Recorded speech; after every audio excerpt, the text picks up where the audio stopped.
আসসালামু আলাইকুম বন্ধুরা, এই মেশিনের এই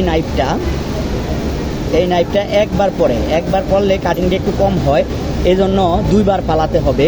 কিভাবে দুইবার পালাতে হবে ওটার প্রোগ্রাম আমি আজকে আপনাদেরকে দেখাবো। এই দেখেন, একবার পড়তেছে,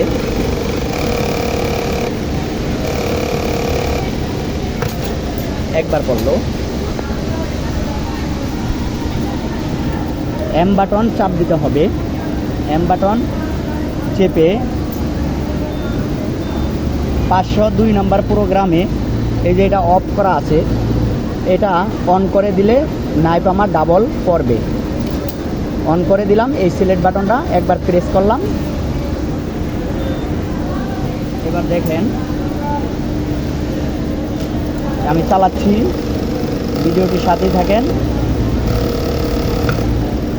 যে ডাবল নাইফ পড়লো। ওকে বন্ধুরা, ভিডিওটি ভালো লাগলে শেয়ার করে দিবেন।